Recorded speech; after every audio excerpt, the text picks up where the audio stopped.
twin kettlebell front squat. Here we go. So I've elevated my heels slightly because the purpose of this one is to translate the pelvis vertically, so up and down motion of the pelvis, not back like a hinge.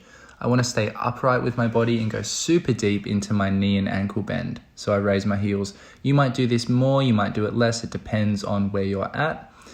Now, if you look at how I'm squatting, my knees come forward and then they come back slightly at the very bottom. Then they go forward as I come up and then I'm standing. If I tell you where the weight is on my foot here, it's kind of coming onto the midfoot a little bit and then slightly towards the heels at the very bottom and then slightly more midfoot through that mid stance on the way up. This enables me to bring my hips through in the squat and squat upright. And what I'm actually feeling right here is a bit of adductors and a bit of hamstrings, which is surprising given this is a very upright squat. But that's exactly the sensation I want you to look for. The knees and hips moving forward out of the bottom as you maintain a balanced and upright body.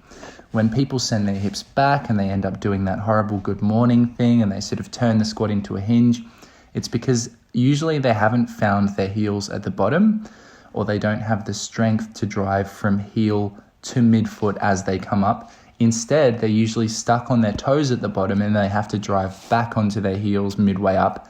And it's kind of the opposite of what we're looking for here. With my elbows, I'm keeping them quite close to my body. My elbow is under the weight. They're not flaring out or flaring forward.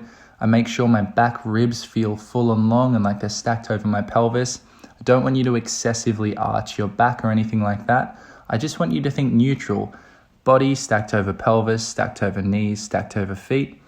Don't drive your knees out, do anything crazy like that. Just find what is balanced and strong for you. Take it steady, control the tempo, and then start to load it up nice and heavy, and you'll find it's a fantastic transition to heavier barbell squats.